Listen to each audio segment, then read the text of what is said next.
So we've been on a bit of a break, and we're going to have more of a break coming up because we'll be going into retreat ourselves, the two of us Bhikkhunis, for 3 months, which we're really looking forward to. Starting the 21st, so in about a week.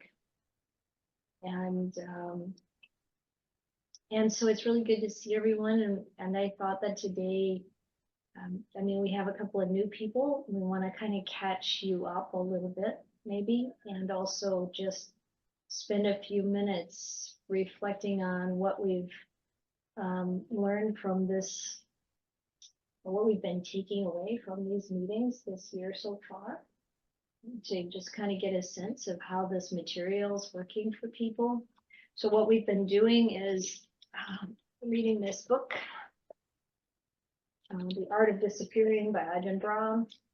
And I know for myself, I have a few distinct takeaways from this book, and I'm wondering if anyone else has anything that they've really been feeling like hits home for the practice. And also we've been taking excerpts from Stillness Flowing, and that match, that are kind of aligned with, and this is a biography of Ajahn Chah.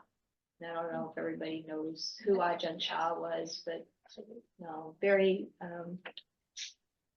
impressive, wonderful master teacher in Thailand who passed away in the mid-1990s, and had developed a community of monastics who've really carried on in his monasteries, and we now call it the Ajahn Chah. I call it the Ajahn Chah tradition. Is to become even bigger and still wonderfully grounded in virtue and wisdom.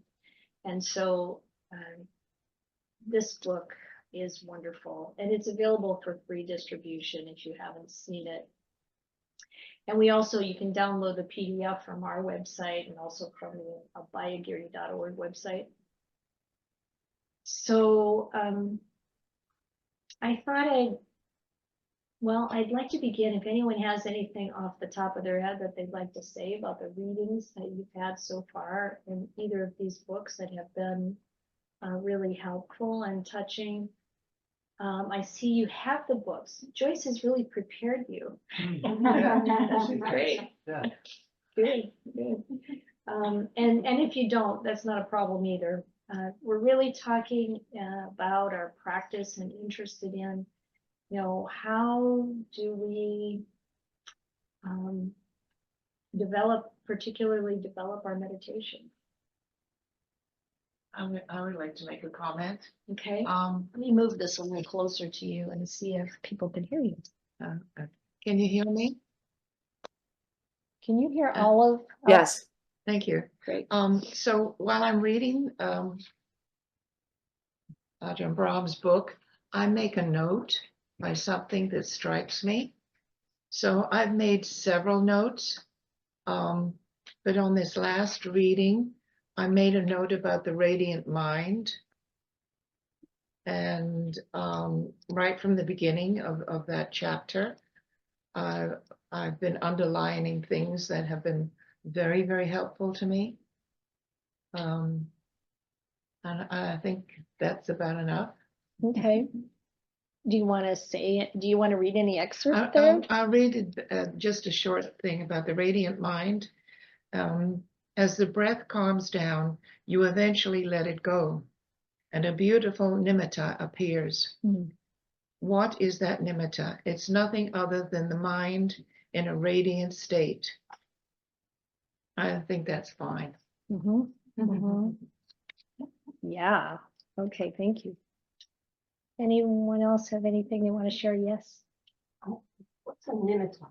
A nimitta this is a Pali word, and it's sometimes translated as a sign. Like you get some image. It can be a visual image, or it could even be sound. It could even be a feeling, less often, but it's a sign. It's a sign maybe that has some information. I mean, that sounds a little woo-woo, but it's like a lot of times it's seeing light, maybe a circle. Sometimes if you see light in your meditation, it can kind of fade in and out until you get more and more still. And Ajahn Brahm talks about the nimitta a lot as an kind of a way to move into deeper states of concentration. But as you'll see today, there are differences of opinion about how much value there is in this kind of sign in meditation. And so people may find it valuable or they may not. And whether or not that happens in our meditation also isn't a sign that it's really good or not good. It just depends. Depends on how we use these things. And that word nimitta shows up in various places in the Buddhist teachings to refer to different kinds of things. So it is, in this case, used a bit as a technical term, like the kind of visual imagery or sound that would come up as you're going deeper into concentration as a vehicle for going even deeper. But a lot of times it's not really intending to mean that. Could just be some other kind of sign. So like there's one place where the Buddha talks about, you know, if you're using a certain kind of meditation, some kind of focus. I think this is one place he uses nimitta, and you're becoming more agitated, the mind doesn't settle down, or it gets kind of revved up, then turn to a different focus. So bring in a different kind of sign, something like that. Marianne? You can go first. I actually found this chapter a little bit discouraging Okay. because stillness is like so not on my radar. I mean, even right now I've started on antidepressants, so I'm a little bit less agitated and less reactive. Yeah. But he's so enthusiastic and so happy about where you will go and you're still in the jhanas and everything, which is wonderful. And I'm happy for him and for the monk. But I just felt like, you know, this is not really addressing my life right now. So I wasn't quite sure how to work with that. Yes, very good point. It's really interesting because Ajahn Brahm is so encouraging and so upbeat. And as Ajahn Brahmali said, when he was looking for a teacher, and you know who most of you probably know who Ajahn Brahmali is, but just in case you don't, he's one of Ajahn Brahm's students who's been with him for 25 years, I think by now, an excellent teacher in his own right. And he also talks about these deeper states, jhanas, and, you know, the incredible beauty of the nimittas and the brightness of the mind. And like you read all of, you know, this is the mind's radiance that you're seeing. In fact, any nimitta is really what the mind constructs out of what's coming into the mind, a little like dreams. You know, you might have a dream where you can identify some elements that were something you'd been thinking about or something that you'd heard about recently. And nimittas are actually showing us in a very kind of glorious way sometimes the impressions that are coming into the mind. It's really a reflection of the mind. So yeah, Ajahn Brahm's very upbeat. Ajahn Brahmali said that he was looking for a teacher, and he wanted Ajahn Brahm as his teacher because he's so encouraging. And yet even Ajahn Brahm will say, you know, like, then people want to get the jhanas. And as soon as you're striving like that and you want something from meditation, it doesn't work. And also, I've known people as long as I've been associated with the Sangha that are like, yeah, Ajahn Brahm's teaching is so great. And I don't get that stuff that he gets. And that's just a difference in our minds and our conditioning. So it's not like it has to be like that. So we then to look at how do we work with this? And what I like about this chapter, if you don't have those experiences, is reading the titles. Understanding cause and effect. So there are things we can do to understand cause and effect and see that in our life. Pacifying the will and reducing the sense of self. Yeah, go. You know, we can figure out how to do that. You know, pacifying is the next one. Pacifying things and then they disappear. Yeah. Okay, we can practice with that and see if when we calm things down, our awareness of them kind of falls away, right? Pacifying time I thought was interesting.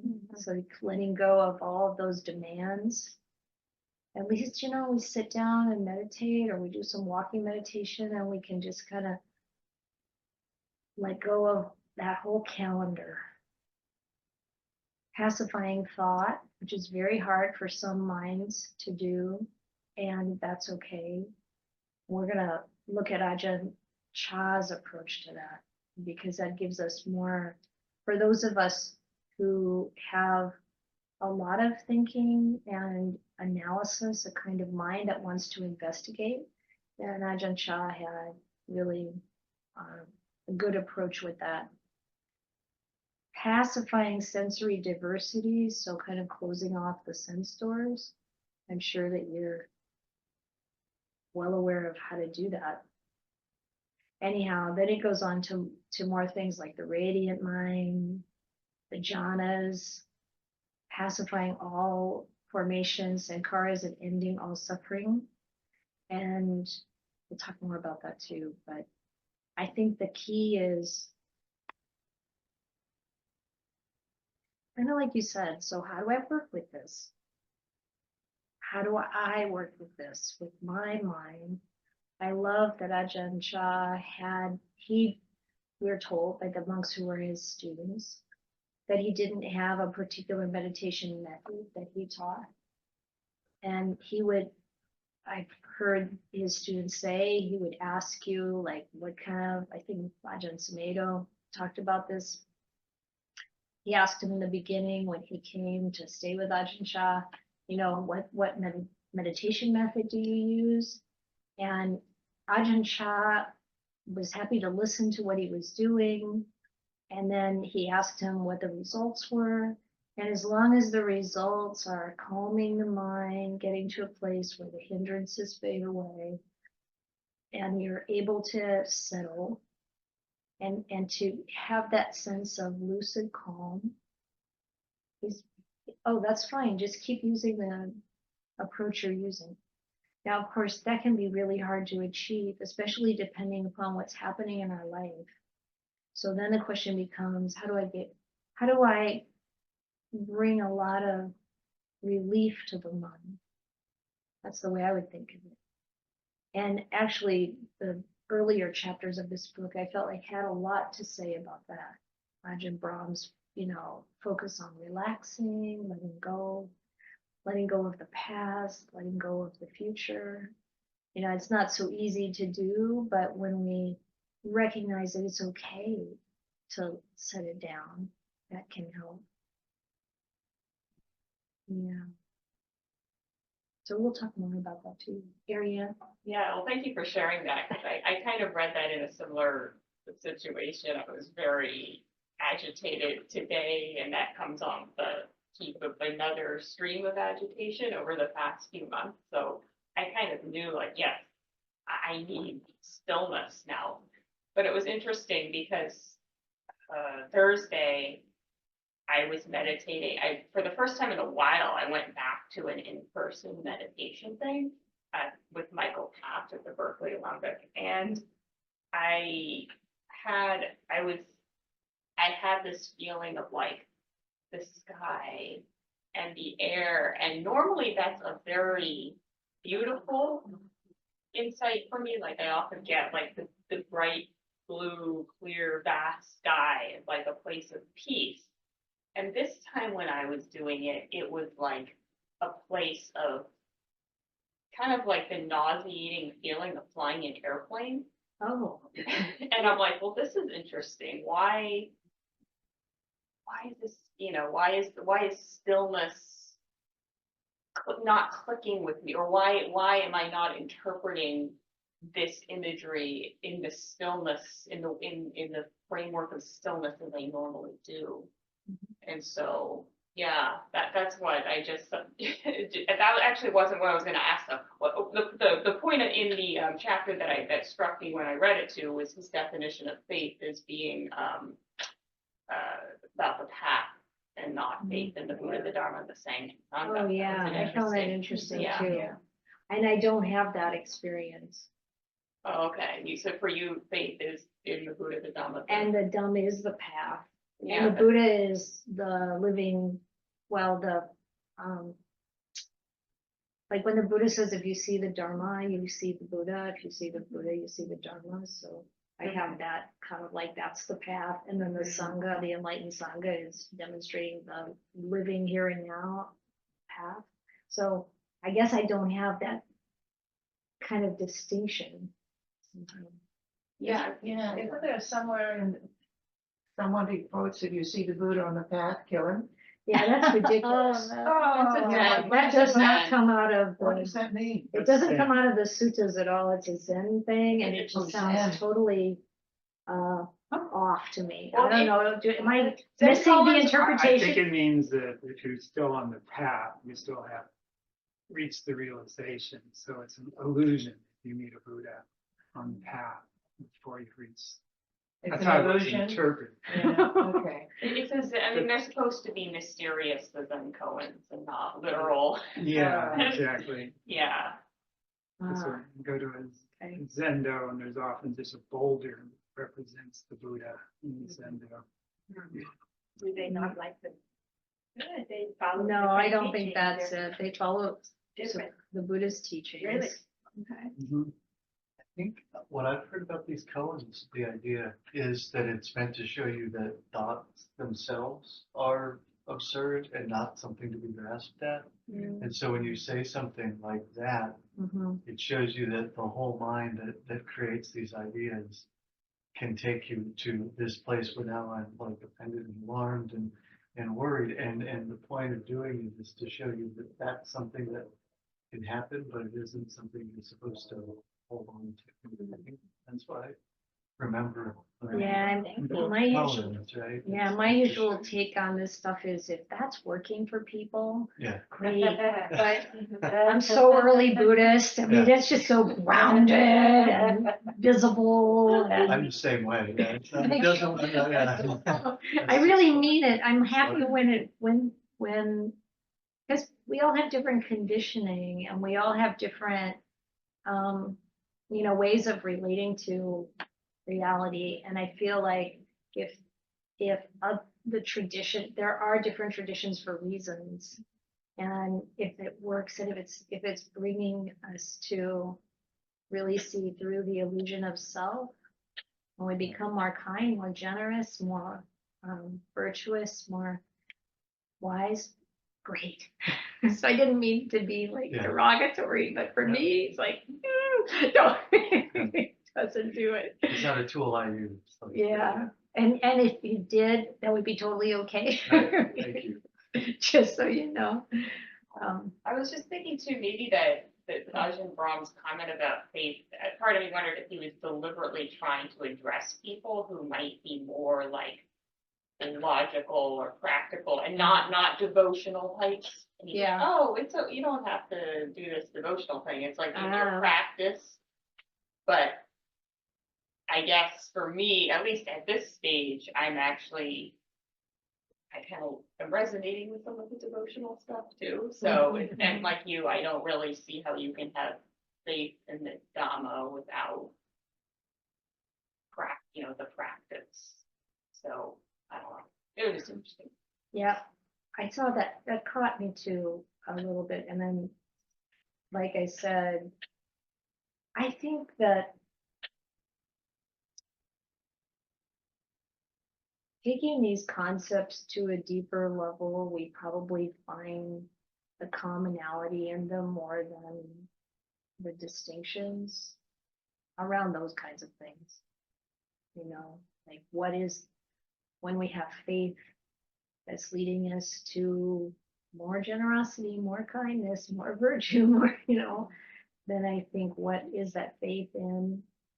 And sometimes it can be really hard to have faith in the historical figure of the Buddha or the Dhamma as this set of kind of views that, you know, because if people come to it fresh and they haven't really had much opportunity to understand it or learn it, it can feel like, oh yeah, those Theravadins think their way's the right way or something, you know. And yeah, it's not really, that's not really the intention. Ajahn Pasano once was talking about the Buddha, Dhamma, and Sangha, you know, as the Buddha being awakening, the awakened mind, and that's what you really are having faith in. And the Dhamma being truth, the truth of the way things are, that's what you're really putting your faith in. Things that we can verify and develop ourselves. And the Sangha being purity.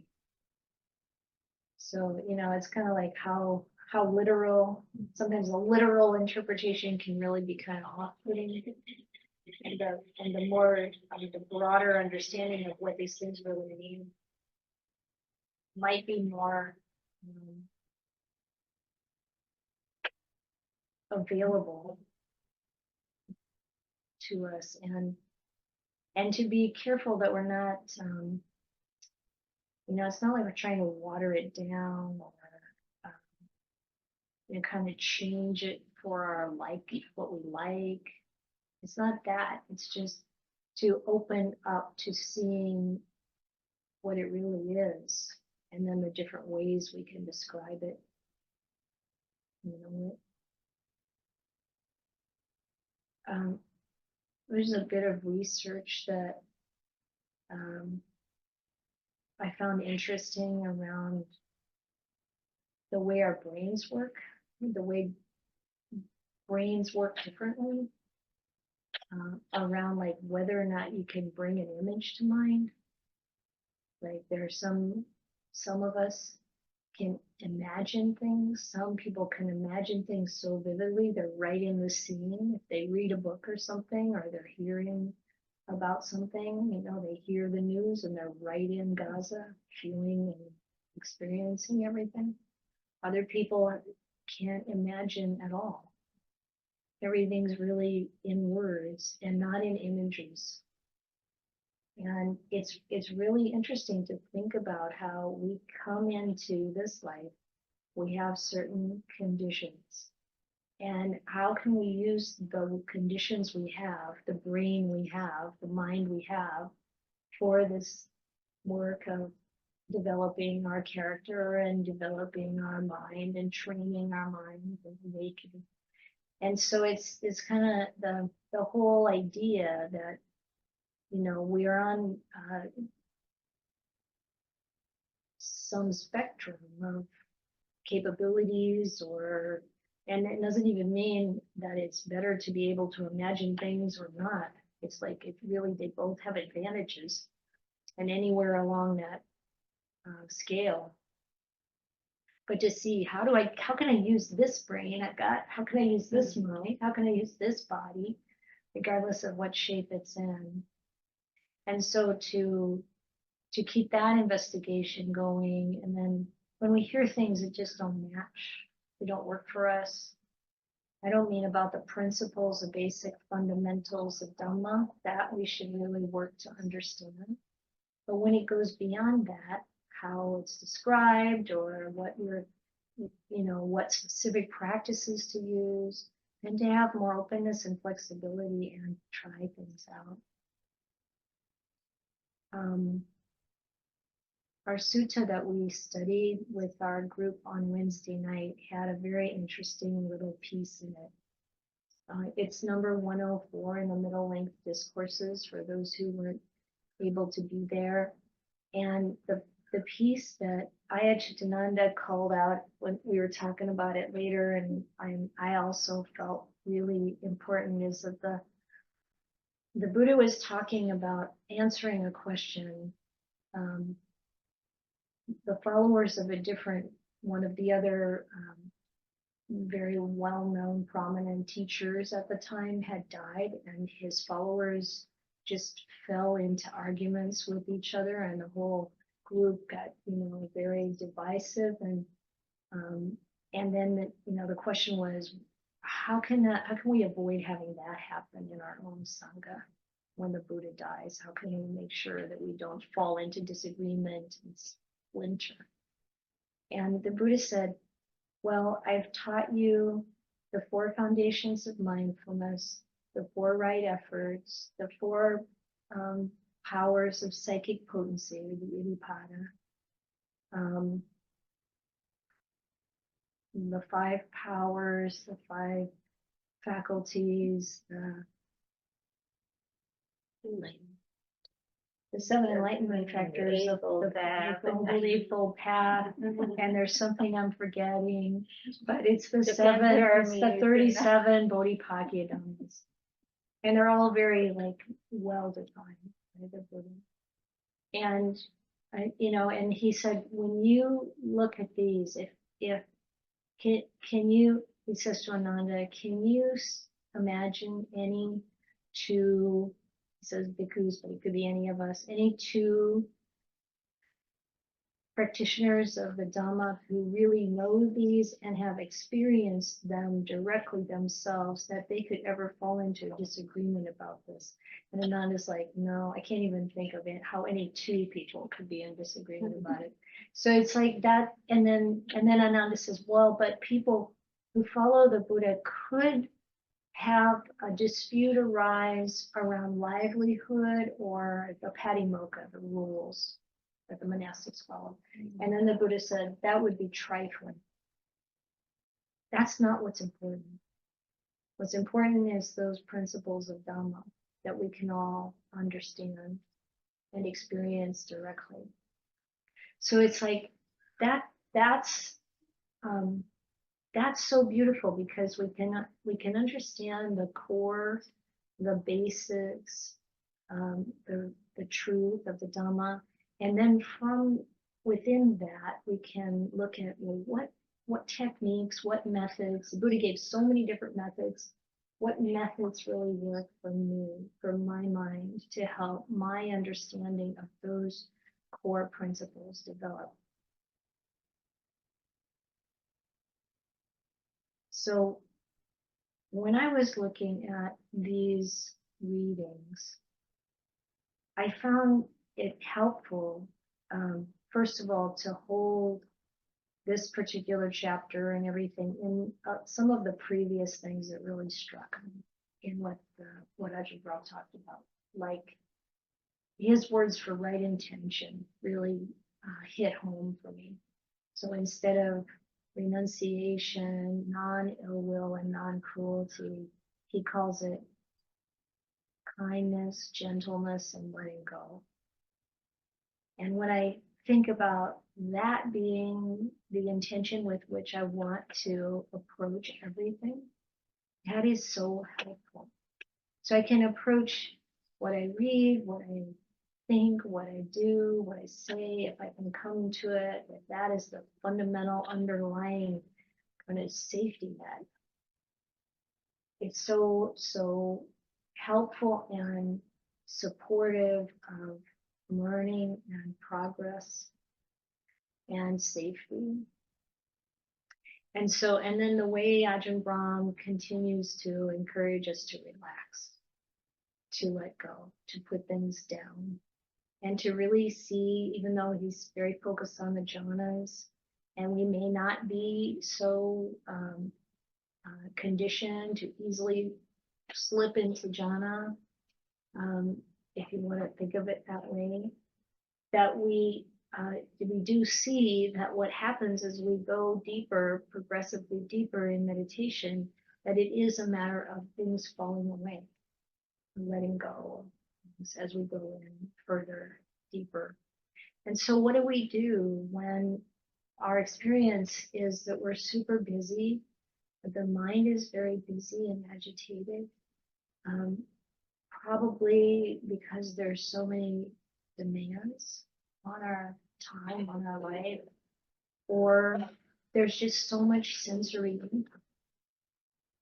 And, you know, we can, of course, we've talked about this a lot. We all know this, but how can we limit that sensory input or kind of sort it out in a way that we're bringing into the mind that's actually supportive of becoming more calm and letting go, rather than increasing the activity there. And then, you know, when we start to observe, okay, when I sit down to meditate, what is it that's arising in the mind? And what are the causes that make that the thing that arises in the mind? And then how do we let go of those causes as much as possible, or reframe those causes in a way that they're not so creating such strong impressions? So it's an open question, but it's this is our, you know, part of the area of investigation.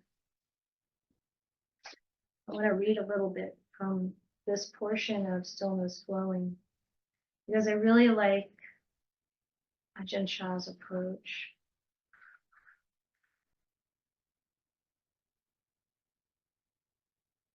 So we talked a little bit about the different, you know, take on nimittas that comes from different master teachers, and we have very different views. Following Ajahn Brahm's encouragement, there might be a lot of kind of looking for nimittas to happen. And if we're one of those imaginative types, what part of this research I was referencing, they did a study where they found out that if a person who has an active visual imagination what they did was they did this study where they had like something that had like the left eye and the right eye separated in what they were seeing. One side saw a red circle, was shown a red circle, and the other side was shown a green square. And the mind, the brain, is constantly taking the images from the right eye and the left eye and merging them, right? Because they see a little bit different stuff, but the mind weaves it together. Like if you're just seeing one scene, you're just seeing y'all singing. Right? My left eye is seeing one thing, and my right eye is seeing something else. That's not what I thought they said. I thought they said your brain was like switching back and forth between the two. I haven't gotten there yet. This is normal vision, what I'm just describing. Oh, It weaves them together. right, but not when you separate. But when you separate it and you show one eye one thing and the other eye something completely different, red circle, green square, then what they learned is that the brain would switch back and forth like ISI. Then it would see the red circle and then it would see the green square and back and forth. They couldn't blend those two. And then this person who was doing this experiment decided that they thought about the red circle, and then when they did this, they could only see the red circle. Or then they tried, oh, I'll think about the green square, and then they're seeing the same things in both eyes, in the two different eyes as ordinarily, but they'd only see the green square. That was the only thing that would register in the mind.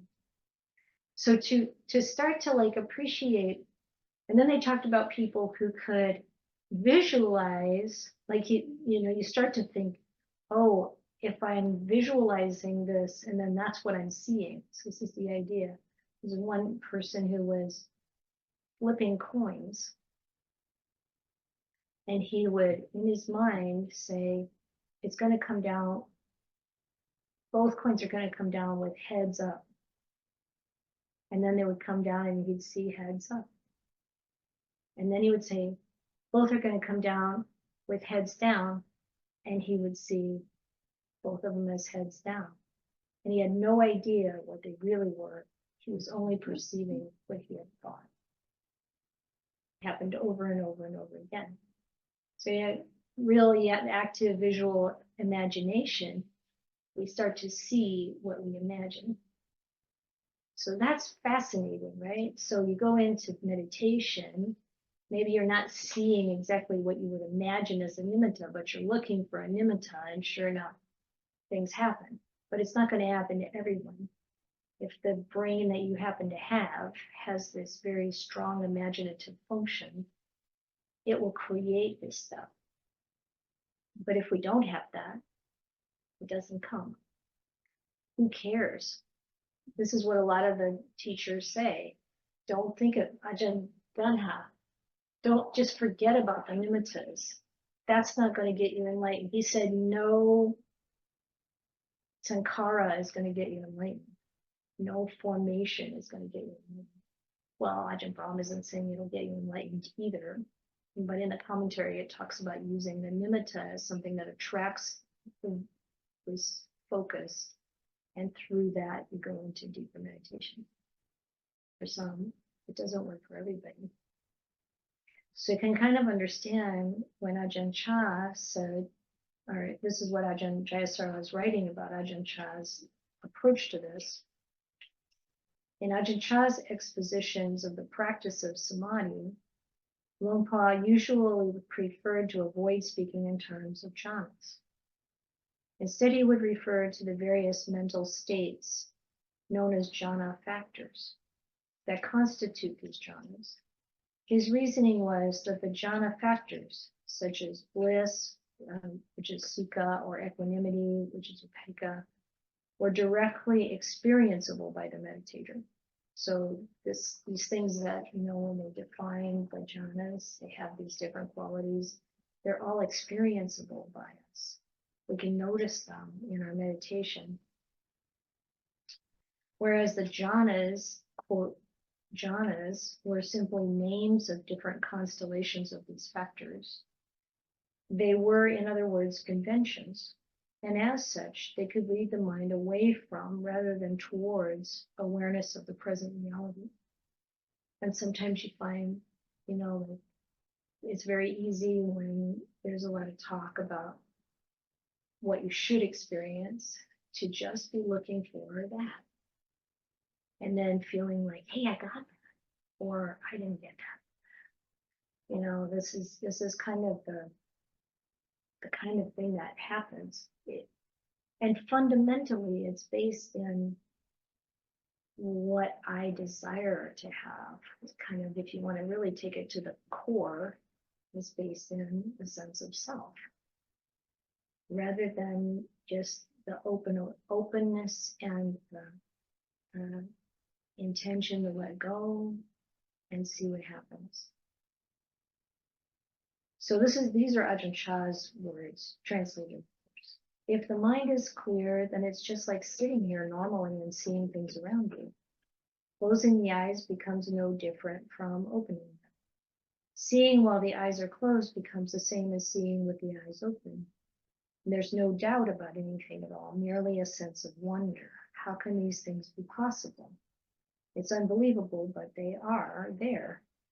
There will be a sustained appreciation arising spontaneously in conjunction with rapture, happiness, and fullness of heart and lucid calm. So here the sustained appreciation, the Pali word there is vichara. So vitaka, vichara are the two first qualities of the first jhana. Piti, sukha, and ekagata. Although I don't know if ekagata is really in the definition, but it's like these other, like rapture and happiness are things that you experience in meditation. And we experience them somewhat differently, depending again on our makeup and our conditioning. So I like Ajahn Chah's approach because it's like, yes, having a sense of what could happen, having a sense of when things do happen in meditation, which ones are a good sign that we're going in the right direction, and which ones, just let go of and they don't really matter. That's all important. It's useful. sometimes we won't know that until we have experiences and talk about it with someone who has enough experience under their belt to know how to see these things. And then he says, Ajahn Chah said, subsequently, the mind will become even more refined. We'll be able to discard the meditation object. Now, vitaka, the lifting of the mind onto the object, will be absent, and so will vichara. So this is going into deeper state. We say the mind discards the vitaka and vichara. Actually, it's not so much that they're discarded. What is really meant is that the mind becomes more concentrated, more compact. And I'm not sure I like to think of it as concentrated and compact. For me, it's just more still. Concentrated kind of has, in English, it might not be the same in Thai. I don't know what Thai is, and you can't help me then, can you? Concentrated, the word is like concentrated milk. When something is, Oh, I see. means Like concentrated. it's more Dense, rich or, yeah, rich. yeah. Con- Interesting. Because for concentrated for me in English is like you're bearing down on something. It's more tight. I don't know. Does everybody Yeah, in English. got that feeling? I think of another Thai word for that. No, I wonder, I like the concentrated milk idea, that really you're like, you distilled yourself down to the essence. Yeah, yeah. It becomes like richer. Yeah, I like that too. I wonder if the distinction they're trying to make between stillness and concentrated is that stillness is like a passive state, and concentrated takes effort. And I think when you're actively meditating, there's a sense of effort that you're meant to put into it that isn't just like sitting there, right? And It is. I wonder if that's a distinction they use. You'd have to go, I think you'd have to go back to the Pali and understand it better, Yeah, and the but Thai and the Pali. yeah, And the reason I think Pali translators right now don't like the word concentration for samadhi is because it is too like focused down, tight. Yeah. I mean, sometimes people actually get headaches because they're just trying so hard to be focused on the object. And really it's an interesting thing what right effort is, because we do have to train the mind and kind of guide it into like the state we want to have it go to, but without that, like that bearing down. I thought of the word now that would fit in this context. It's ring is kind of like laser focus. That's the Thai word. That I think it's called ring or something. And is it used in the context of sitting down to meditate, Yes. or is it come later in the meditation process when their mind has become really clear? Probably during the process.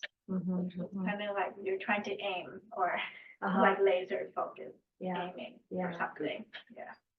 Wonder about the etymology of the word, because con meaning with, and some trait like central or the center, like the focus. Like with the is at center. a point, the center point.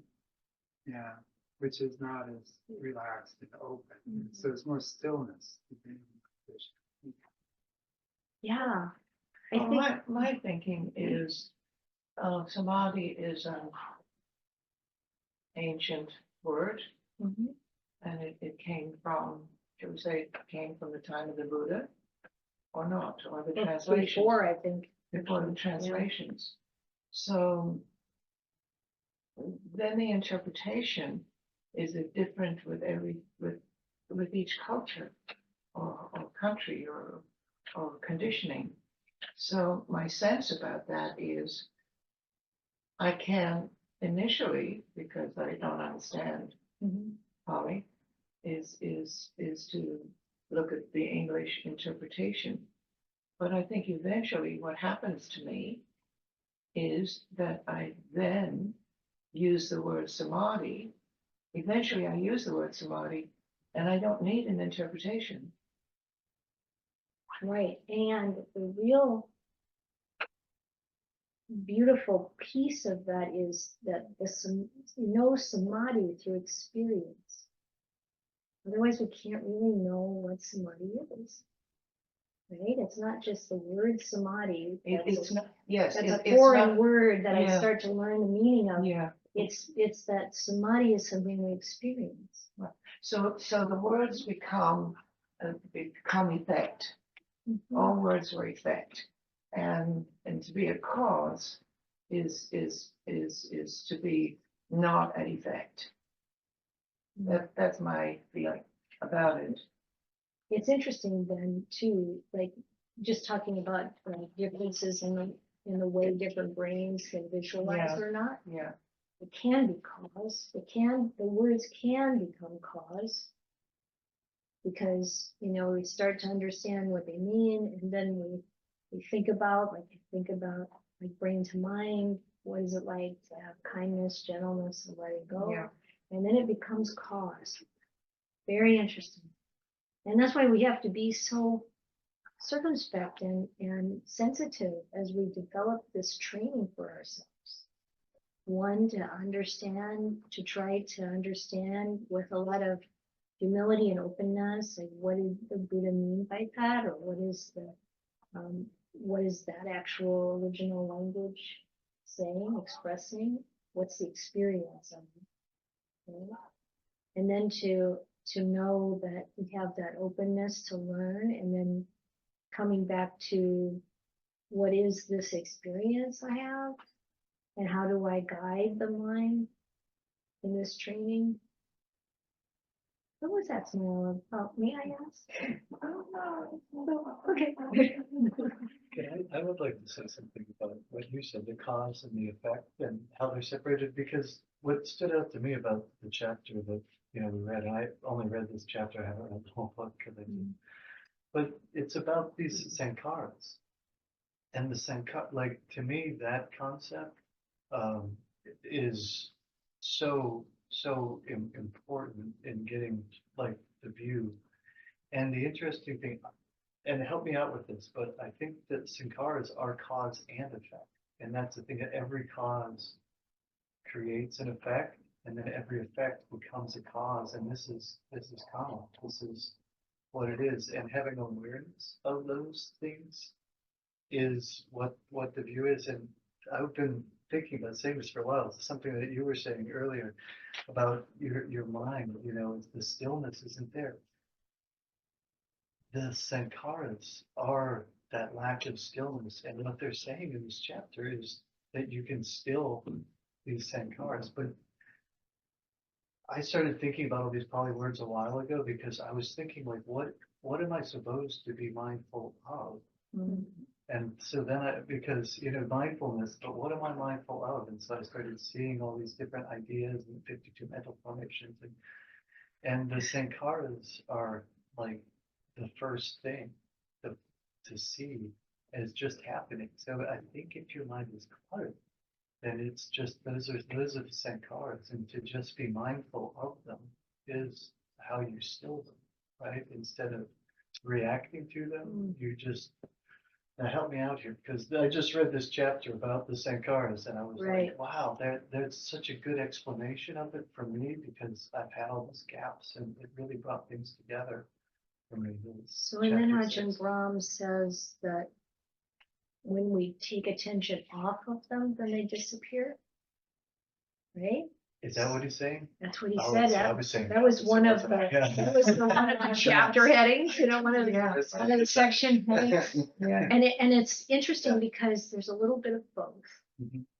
And what I see in the Buddhist teachings again and again is the first step, like all these sankharas are there, is that first and foremost you acknowledge that.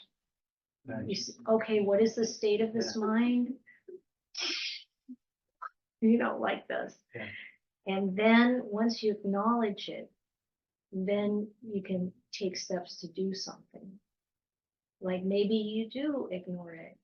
The Buddha gives various approaches to working at that restless mind or that heavily impinged upon mind. You know, like when it's there, we can't decide, well, I'm just going to limit my sense contact. That's not going to help for this session, you know.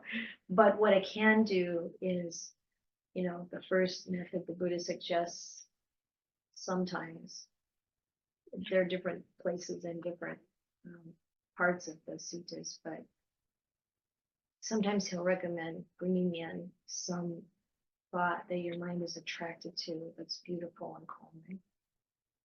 You know, like, okay, there, all that can be going on. First, I acknowledge it. Okay, there's. Now, let me bring something to mind that really calms it down. Something that I like, but it's not another set of sankharas, probably, but maybe some. Well, maybe it is.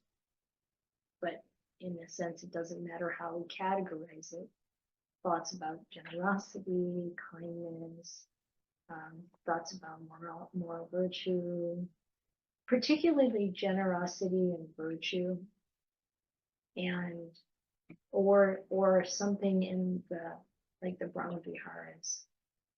And so we're bringing up concepts that bring a certain feeling, that have a certain attraction, and it's incredibly wholesome. And then a lot of this other stuff might start fading. So that's one possibility. And the Buddha also talks about ignoring those sankharas. He talks about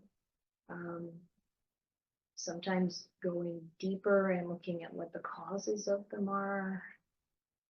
Kind of going, you know, peeling the layers of the onion away. There are other approaches. Right? So we need to kind of experiment with it. What's the approach that's really helpful right now? Is it doing walking meditation? Do you do much walking meditation? Sometimes I take a walk and try to remind myself to do walking meditation while I'm walking. Yeah. Like in the evening. Yeah. My therapist suggested that. Take a walk. And so I do. Yeah, try that's to good. do that. When I have a lot of time to myself, like being completely on retreat for a longer period, then I'll have different categories of meditation. There's formal sitting, there's walking meditation back and forth, and then there's meditating while walking. And it has a different effect. And then, you know, we can experiment with what do we do while we're meditating while walking. I like chanting Bhutto in my head. Because then, you know, that's one of those, okay, I'm going to give it something calming, something repetitive, that this other stuff can start to fall away, fall out of my, you know, care. Sometimes what we're thinking about or what we're feeling is so strong, we really do have to attend to it before we can meditate. What I tend to do is try to let myself be uplifted by what I'm looking at in order to get rid of all the stuff that's distressing. I kind of take in all the flowers and the air and the, you know, I use it in that way. And of course, when you're out walking, meditating while walking, you have to be alert to your surroundings. You can't just, you know, obviously be in your head. You have to be a little bit alert when you're doing walking meditation back and forth too. So that sounds good. And when you come back, do you feel like you're in a different mental space than when you started? It's helpful. It helps relax. Yeah, it's good. And I love chanting Bhutto to the tune of Amazing Grace, which many of you know about me already. We picked that up from a monk in Thailand, and it's like, yeah, that works for me. For the Battlefield of the Republic.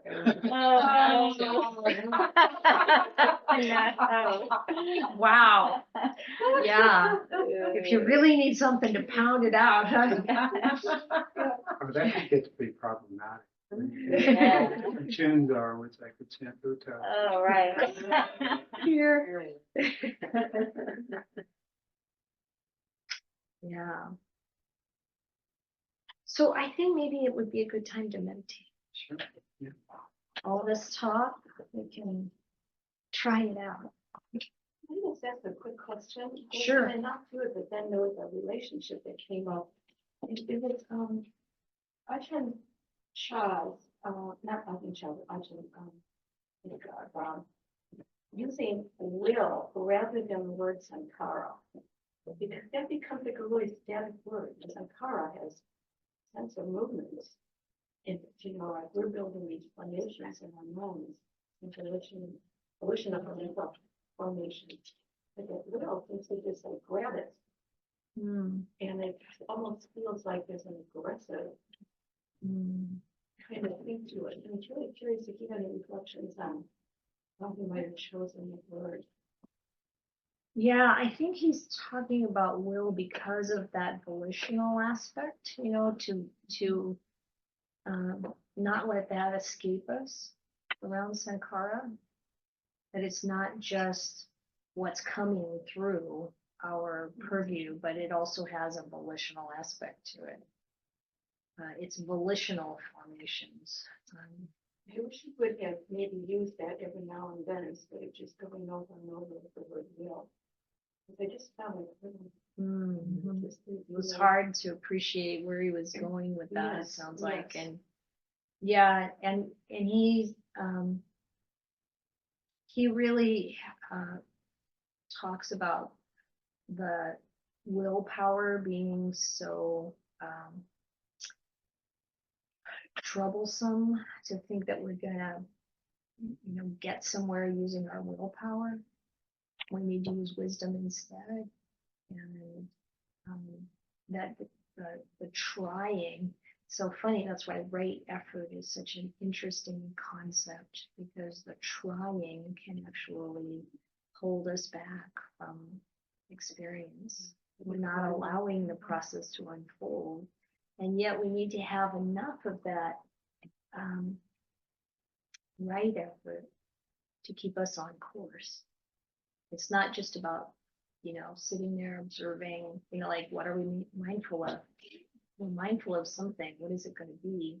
If we're only just observing what's coming through, we probably don't get very far either.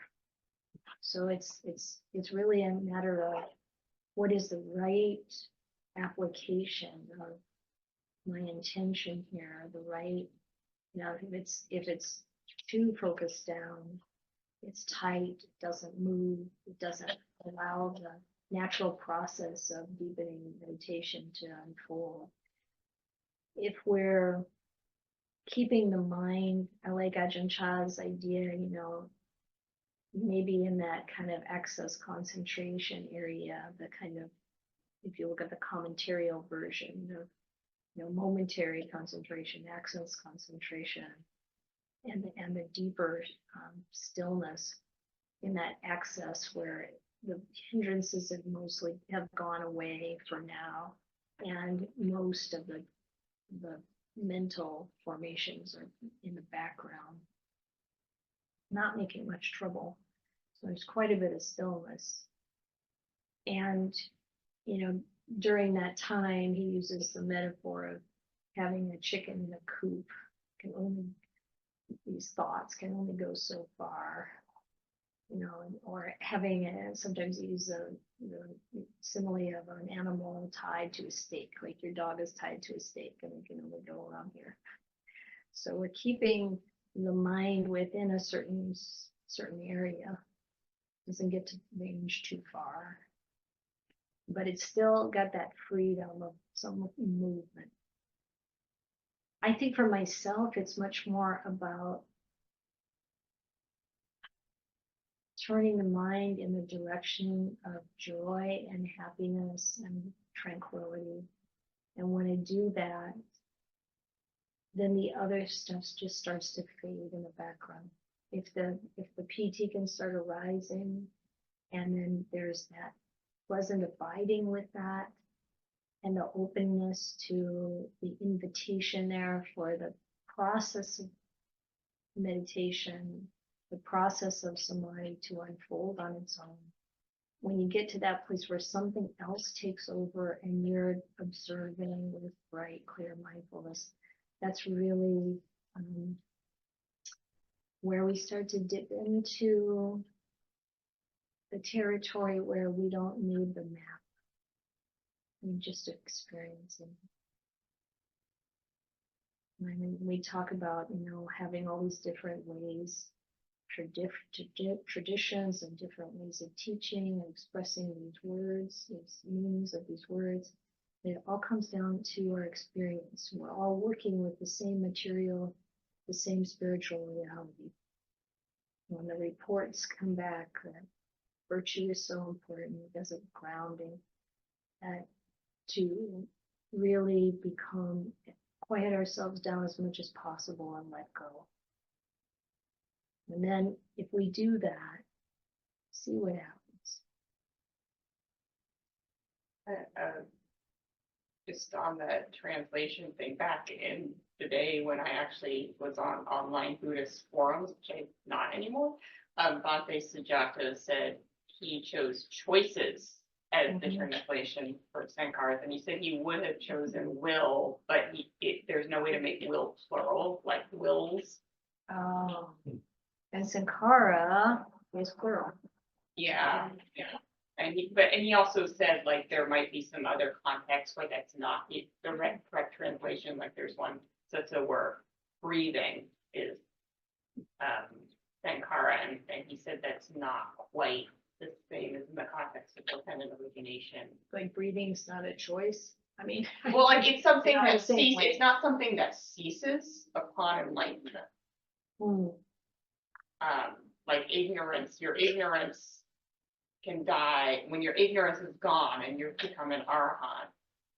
Sankaras in dependent origination cease as well, but it's only the volitional aspect of it, not like the sort of residual bodily functions that still sort of have to go on while you're alive, or something like that. It was a long time ago. formations still are there. Yeah. But you're not attached to that anymore, I guess is one way. Yeah, you're not eating it. Yeah. Lack of a better way of putting it. Yeah. Yeah. And that's really a function of the ego. Okay.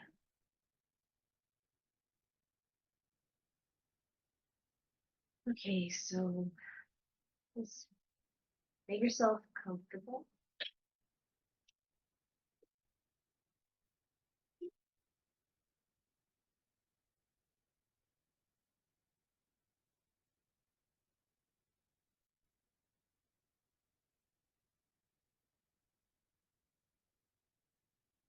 And the breath is a very handy meditation object.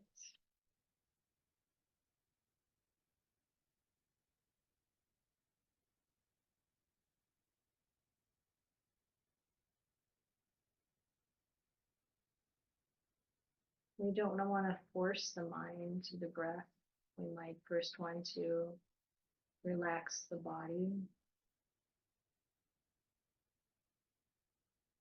and enjoy the feeling of relaxing. Just noticing how it feels. If we start to let go, letting go of any tension.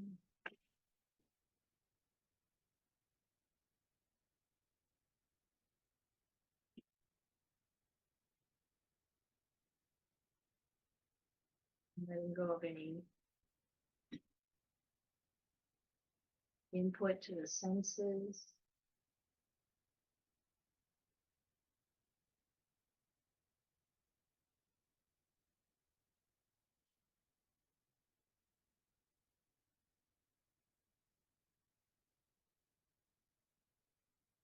You might think in terms of letting the breath arise in our awareness.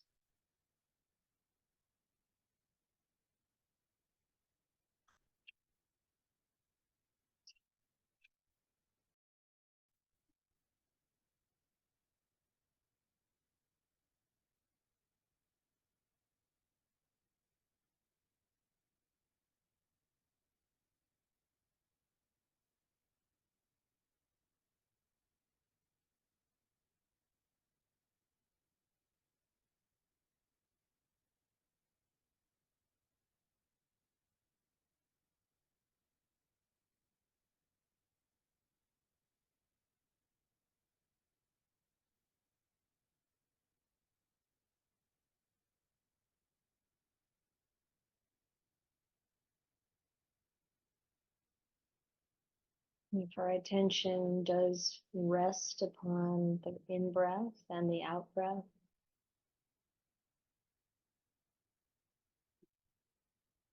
then the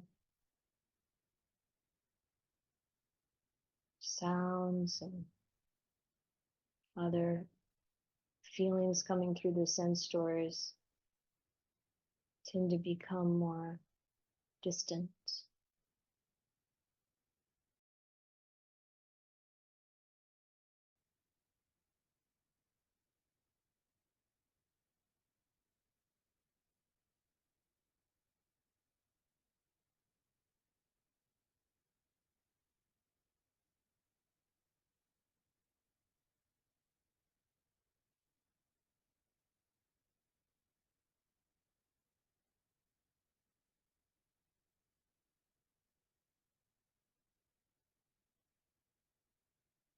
Breathing in, we're aware that we're breathing in.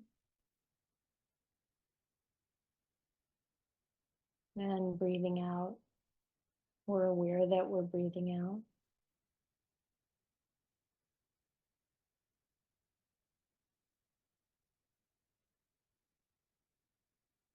And the Buddha's instructions at the beginning are to breathe in, noticing how long or short that in-breath is.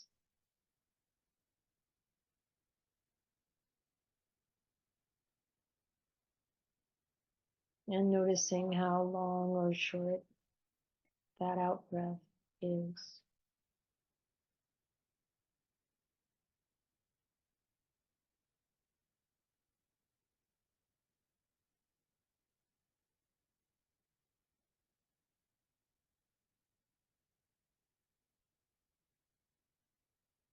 And there's something very beautiful about doing this together.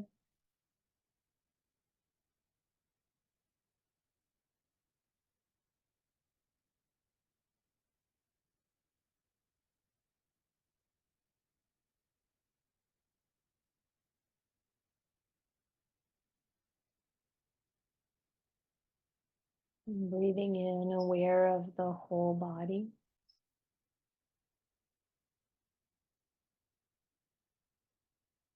And then breathing out, aware of the whole body.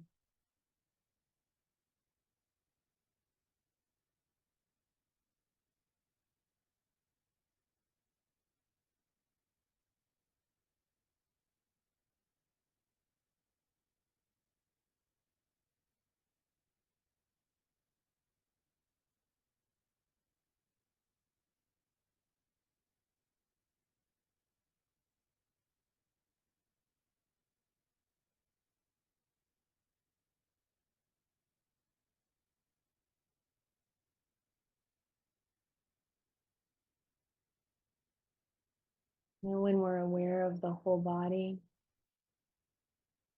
it might be the case that what you're feeling through the whole body is the breath or the breath energy.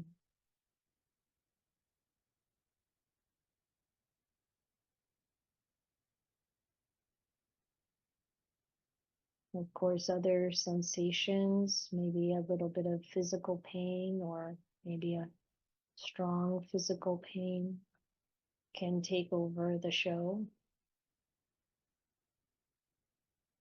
But we also can have this experience of, breathing in a way that we feel the breath energy moving into that space, calming that painful sensation.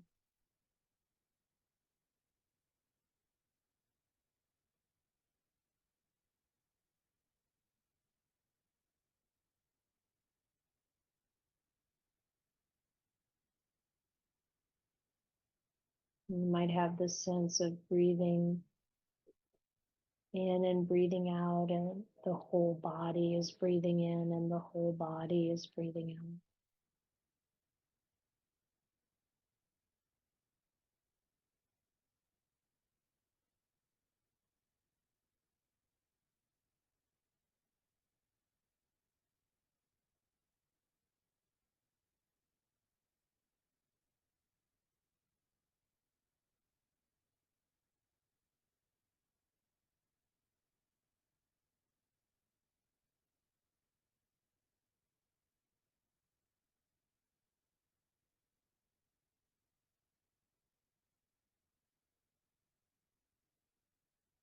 And we can feel the body calming down more and more, breathing in and breathing out.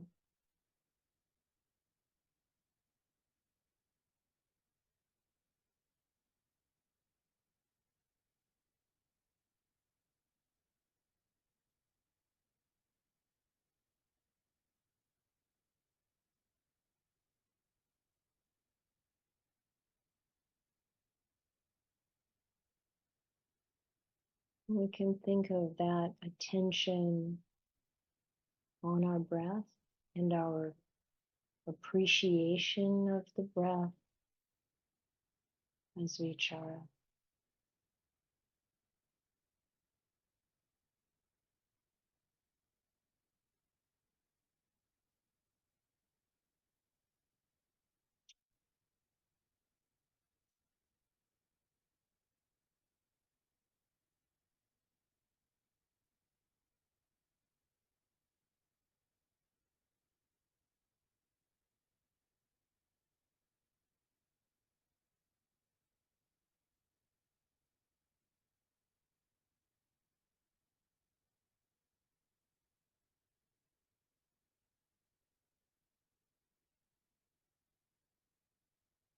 And at the very beginning of the meditation, when our mind settled on the breath, that's vitakka. And any time during the meditation when the mind strays away from the breath, and we bring it back, place it on the breath again, that's vitakka.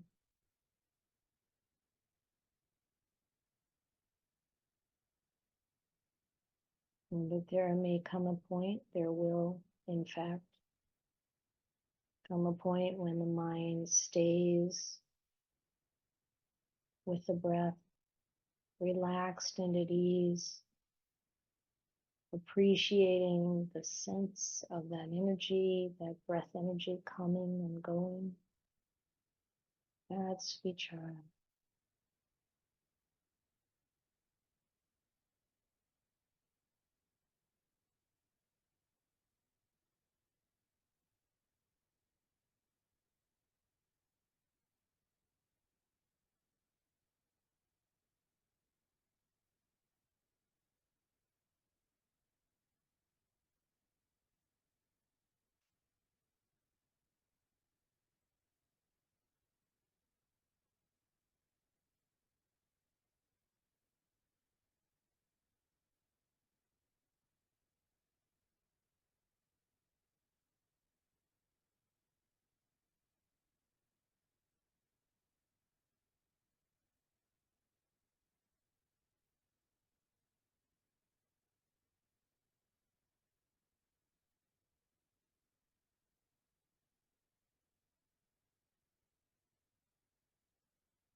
And the Buddha said we should notice if we feel any sensations of joy or pleasant feeling arising in the body.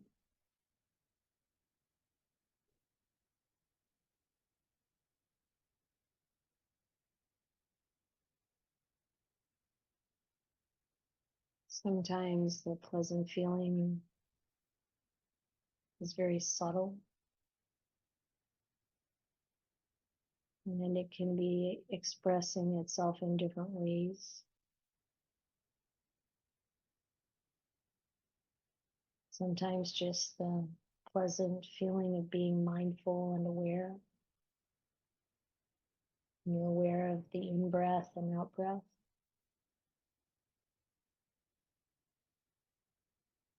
And also aware of pleasant feeling.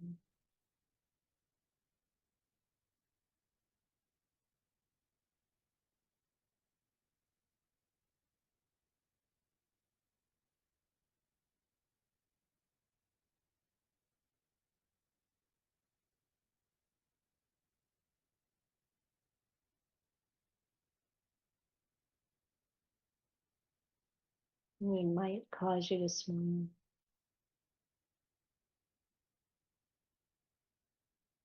The big Buddha statues at Ajahn Gana's monastery all smile.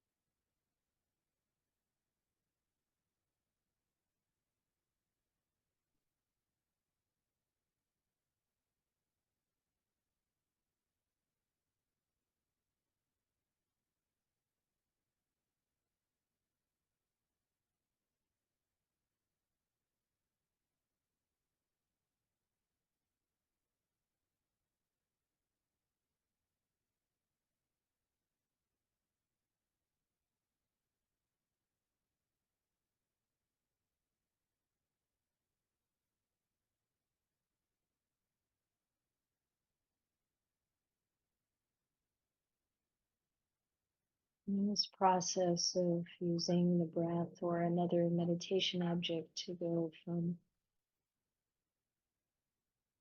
tranquility of body and mind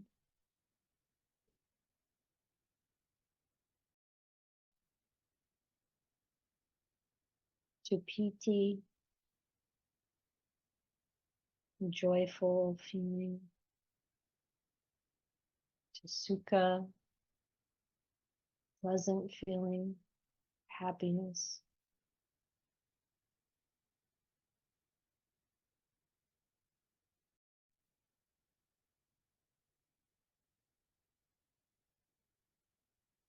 So noticing the mental state, whatever it might be, and bringing in whatever thoughts or images to lift up the mind, bringing some more joy, more happiness,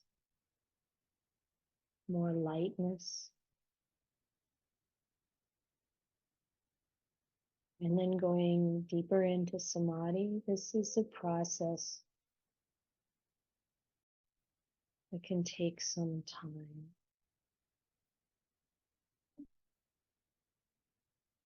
That's basically the path towards stillness.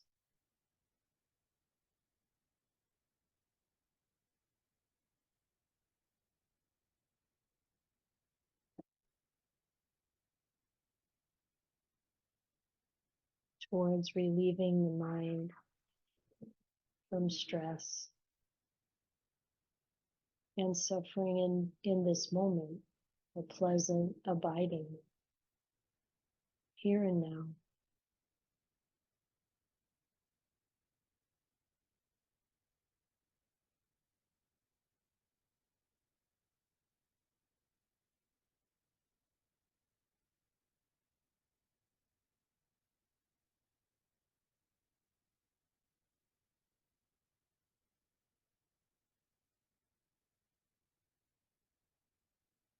And then maybe images arise or feeling or sound, or maybe not. Maybe just some deep peace,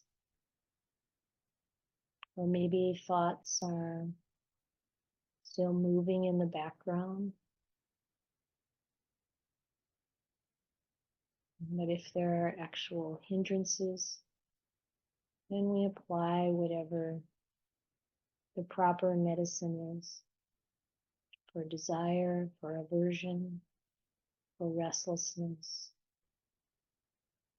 regret, drowsiness, dullness, or doubt. Knowing that that's just a temporary condition, like any kind of temporary dip in our health, and just address it with the proper approach.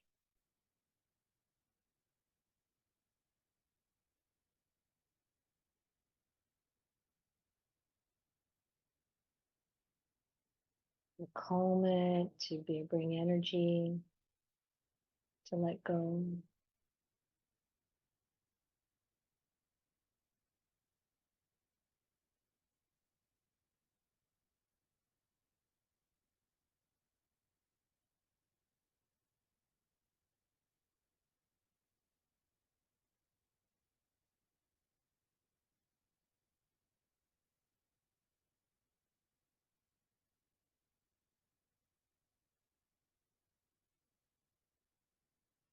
Really enjoying the mind becoming more settled, more still, and more happy.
Anybody have any questions or comments at this point?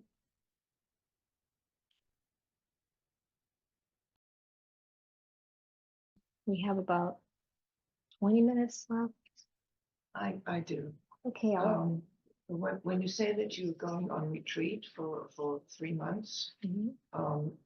can you talk a little bit more about that? Where is it and how? Yeah, so you know how the monasteries in our tradition generally take 3 months every year in the winter? Yeah. KBV has never done that on a Okay. regular basis. We've never had a 3-month retreat Excuse me. in our Excuse own me. monastery. In fact, in the last 12 years, I've only had one 3-month retreat, and that was in Australia last year at Ajahn Brahms. Excuse me, my throat is bothering me. Would you like a cough drop? I'm going to get some water. Oh, okay. Thank you. I'll finish that when you come back. Thank you. I'll just throw in that I was sitting here noticing how my mind really wanted to label that sound. Ah, And it's like, okay, let's just hear it. oh, But my mind was like, what is that? What is that? okay. Yeah. Interesting.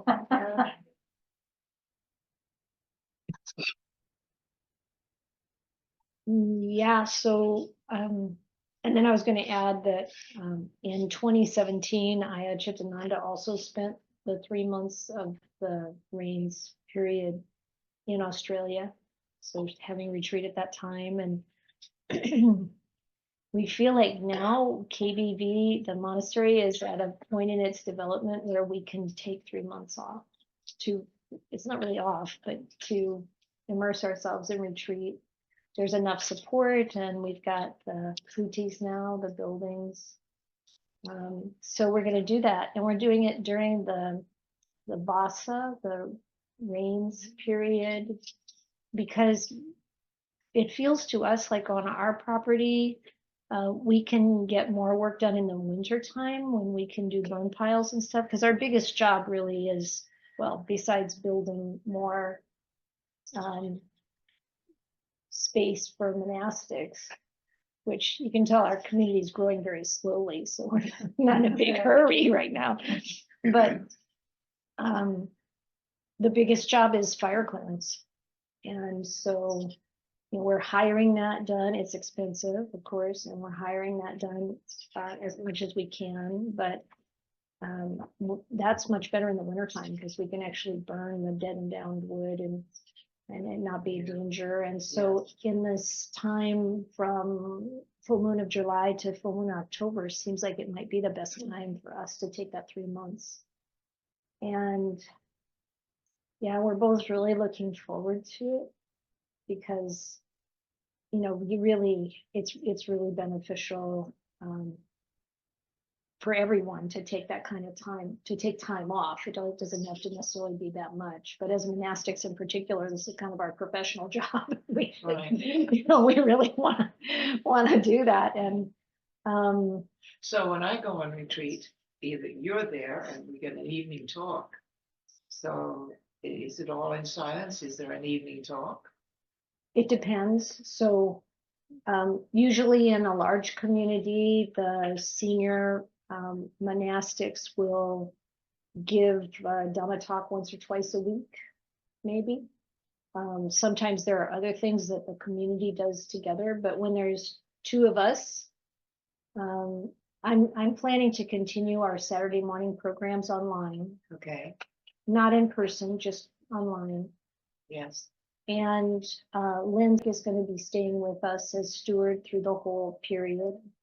And there are a few other women who have spent time at KBV before, so they know their way around. They won't have a lot of questions about how to take care of things.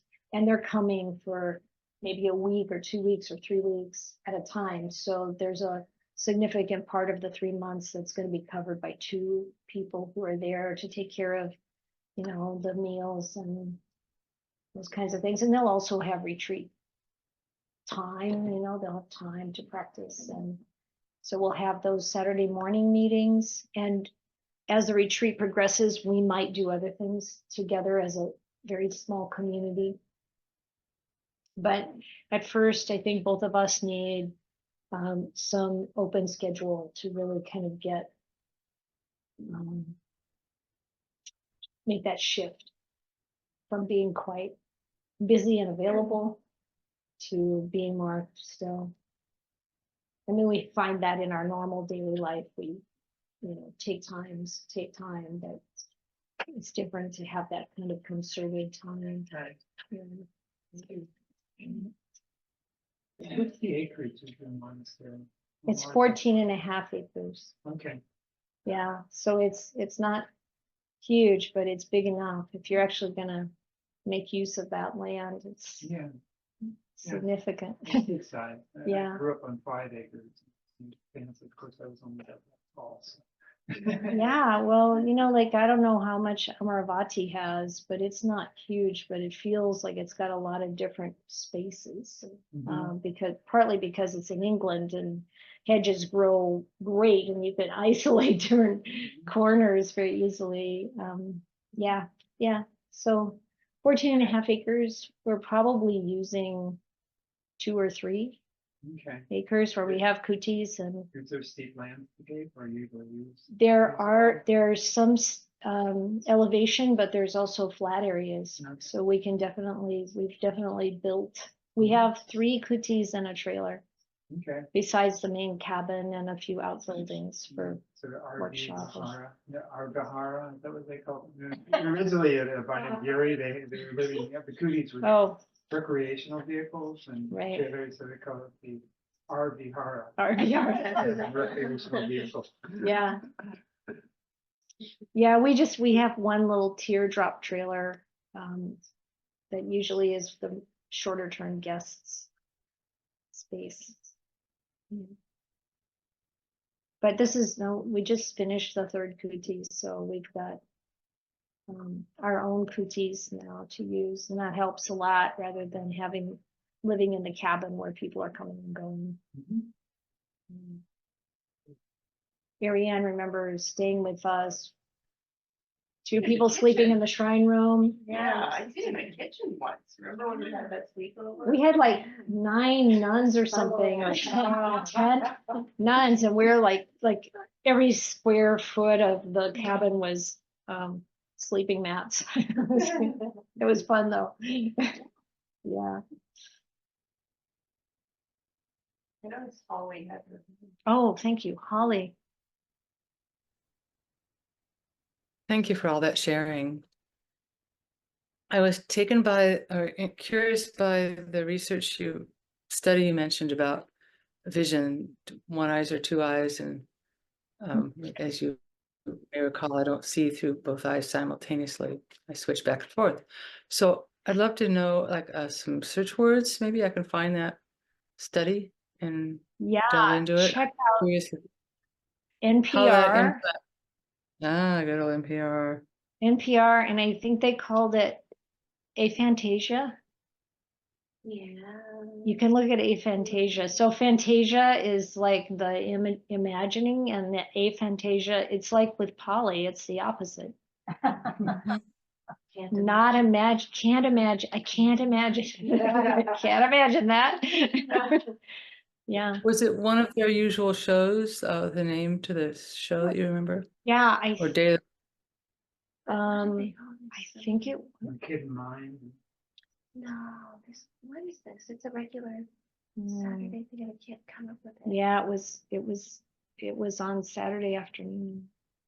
That's good. That's good. I'll get it then. Yeah, I can't remember what the program is. That's enough. I think that how that would affect meditation for me, or my observation, that I'm very sense stimulated by vision. And I just wonder if I'm always choosing, is it going to be the red square, the green circle? And that's stimulating. So I'm curious. Yeah, and I mean, the first takeaway for me is we are different. And if we hear a teaching that says you should do it like this, that might be good for your brain and it might not. And to not feel discouraged if some technique doesn't work for you. And to really get to know your own body and mind, and see what does help, and realize that, okay, what we're wanting to lean toward, hidden brain, I don't think it was hidden brain. That's what you said too, huh? Right, it sounded like this sort of. Yeah, no, I don't think so. Can't hurt to sit. Well, I also thought of that with my husband, who's like, I'll say, well, I imagine these things, or these things come into my mind, and he doesn't do that. He just doesn't. Yeah, And so it's also interesting to me as to, yeah, really different internal spaces, or the way we are internally. So anyway, thank you for sharing that, and along with everything else. yeah, you're welcome. Yeah, the second takeaway for me is to be understanding of our differences and appreciate that, you know, we might think, oh, this is better than that, but actually there's good and there's not bad. There's good and bad about everything. So it was kind of interesting because the person who was doing the investigation, the reporting, did not have the ability to imagine. And at first was feeling really like, oh, sad. I don't get to like picture the apple. Like if I say apple, you might have an image of it in your mind, or you might not. And, you know, some of the downside of having that or not having that. And, you know, just really recognizing that we may have different material that we're working with in these ways, and that it's okay. There's still, you know, I can really appreciate the Buddha having so many different approaches, methods. Ajahn Paññāvāda said the Buddha was all about method. He gave all kinds of different methods. And we have to pick up what works for us, what helps us. But we know where we want to head towards. We want to head towards that tranquility and peace. He said, if it's not leading to peace, it's not the Dhamma. So, you know, it's like we know which way to go. You know, what is it that's supporting us in moving in that direction? Yeah, Paula? Yeah, interesting about how different approaches. I was going to actually talk about something else, but just briefly, I've been reading this biography of Ajahn Chunda that was recently put on the Abhayagiri's website called Gold Wrapped in Rags. I recommend it. And it's very interesting because this guy is quite the warrior attitude, the opposite of what Ajahn Chah was talking about in his book. Was like, you know, if you try to say, I'm going to sit here until this incense, you know, burns, and I'm going to just, you know, it's just not going to work. But that is exactly what worked for this particular monk. So just differences, like you say. It's interesting. They're all sort of motivating every different way. You could try one, you could try the other. But what I was going to say was that I really liked the section in the book that Ajahn Chah, and I hope I can verbalize it, where he talks about you reach a certain stillness, a certain amount of samadhi, and then it's not like you do vipassana. Vipassana does. And I guess I'm not whoops. Can you hear me? Yeah, Sorry. that's okay. I guess I haven't always had the best approach. I always kind of get mixed up on what I should do in my meditation. So I really like that part because it sort of gave me an idea that maybe just breathing, watching your breath is not quite enough, that I'm ready to like think about not think, because he talked about not thinking and the difference in how to know when you're thinking and when you're not thinking. I love that as well. But just when and if you do get to a deeper samadhi, to just let those three characteristics just come forth on their own, which I would love to have happen. But I just love that section. Just wanted to mention it. Yeah. Yeah, it's on page 365. Actually, the thinking and examination starts on 363. And it talks about how all Buddhists are encouraged to reflect on the truths of old age, sickness, death, and inevitability of separation from all that is loved and the law of karma. By doing so again and again, these truths sink into the mind and become elements of right view that must underlie effective meditation practice. And of course, when we practice that way, then that is what comes up in deeper meditation. So I think it also is putting in causes when we're not in samadhi that helps us to, it helps the samadhi really be effective. Yeah. And this is how like Ajahn Chah helped people who didn't naturally kind of fall into deep stillness.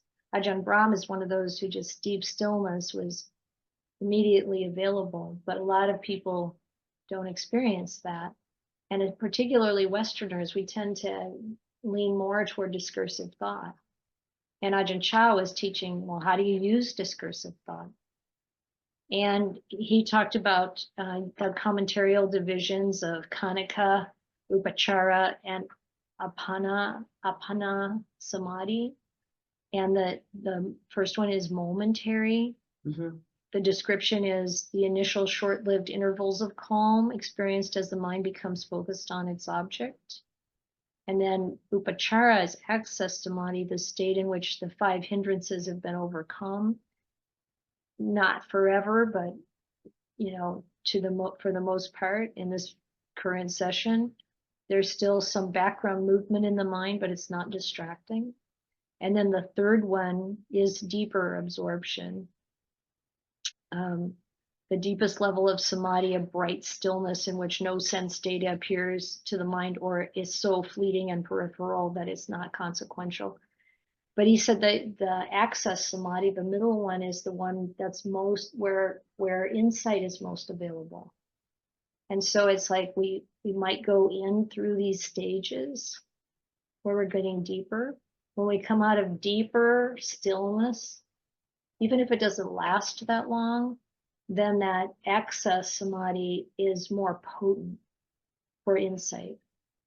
And when you think about, like, this is what Paula, I thought you expressed it all really well. And that then when you're coming out of that deeper stillness, or even if you didn't go into deeper stillness, if you have that kind of, at least the hindrances are at bay, then the mind, something else can take over, and that like you're not directing anything, you're just observing, and then insight can arise in that space. And like you said, and it's like it says in here, a lot of times those 3 characteristics arising spontaneously, but other things can arise too in that space where insight arises. That part about vipassana is the tricky part, is the word vipassana gets used as a meditation method, not its original intention. The description here is this wisdom or wise reflection. Okay, let me read the quote from Ajahn Chah first. Ordinary thinking has already been filtered out. So you're at that stage where you're not doing normal thinking. If you don't know the examination for what it is, it will turn into conceptual thought. So what he's saying is you're going into meditation and you're not thinking the way you usually would think when you're in normal consciousness, but thoughts are arising for contemplation. And you can feel the difference. And so it's just like something arises that the mind is observing and contemplating. And he says, if you don't know that is contemplation, you'll start thinking about it. And then if you turn it into ordinary thinking. But if you do know, it'll turn into wisdom, which means, what does that mean? It means that something's arising and coalescing that you didn't have at your access before. So it'll look on everything that arises as impermanent, unsatisfactory, and not so. So you see the true nature of it.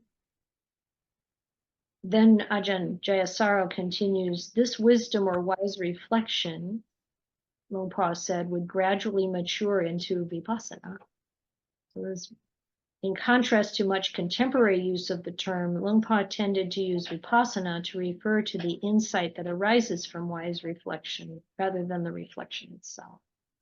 And that vipassana is well, I think Ajahn Longpa was more on target with the meaning of that word. Now we have a vipassana tradition, and really that's a kind of a shifted meaning for the term. Vipassana was not, he said, something contrived, not something you did. Vipassana was the discernment of the three characteristics that arose naturally in the mind when all the necessary causes and conditions for it had been cultivated. The intensity of this clear seeing could vary from a weak insight to a comprehensive vision of the way things are. The degree of calm necessary before this investigation of the three characteristics could take place was not measurable. So you ask, like, how deep does the samadhi need to be? Like Ajahn Ganha said, not that deep. You might have, various kinds of answers to that question. Sorry, that's okay. So, thank you, Paula. Thank you. So if you haven't had a chance to read it, I suggest you read it. Yes, Alison. Yeah, if I remember correctly, it's been a while since I've actually read this. Ajahn Chah says that he really encourages monks to focus on those three characteristics of anicca, anatta, and dukkha, Yeah. and that is one thing you could do. I think he says something like that to really lead you in the right direction. Yeah, definitely. So Allison is bringing up the emphasis that Ajahn Chah placed on reflecting on those three characteristics. And this is quite universal. And it's in terms of Buddhism. And in the Buddhist teachings from the beginning, he talked about recognizing impermanence, dukkha, and non-self. So it's really through every layer of the teaching, you see that. That's the sort of fundamental misunderstanding we have about reality. We think things are permanent. We think things are bringing pleasure and happiness when actually they bring stress and suffering. And we think things belong to us and that we are something we're not. So that's our job. Yeah. Well, thank you, everyone. And we will, we plan at the moment to come back on the 19th, I think, of October. So Fresh from Boston. fresh from Vasa. We'll see. Yeah. Can I, and there is a online retreat with Ananda Bodhi and Santussikā. Yeah, from the 23rd of July to the 29th. It's online only. There's a day with Pasano, Ajahn Pasano. August 25th at Spirit Rock. I think it's both online and in person. And I've signed up for both. Nice. Cool. Yeah. Yeah, there are lots of resources and Yeah. people to contact or listen to, just lots out there. And if you're, kind of interested in being more involved in KBV, there's a WhatsApp group. You can look at our website and ask to be added to it. And a lot of times people share information like this there too, to give people access, encouraging. Should we chant a blessing? Can we share merit with Ayya Santussikā, who said has COVID? Yes, There's both. we can definitely share merit with Ayya Santussikā. She says she's not feeling bad, but we can sure hear it in her voice. She's, yeah. May you have every good blessing. May all the devas protect you.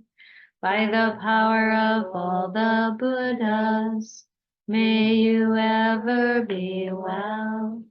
May you have every good blessing. May all the devas protect you. By the power of all the Dhamma, may you ever be well. May you have every good blessing. May all the devas protect you. By the power of all the Sangha, may you ever be well. Right, take care, everyone. We are still going to have 2 programs at KBV, Wednesday night Sutta study and Saturday all day. Next week will be a day long for Asala Puja, the beginning of the rains. So welcome to join us.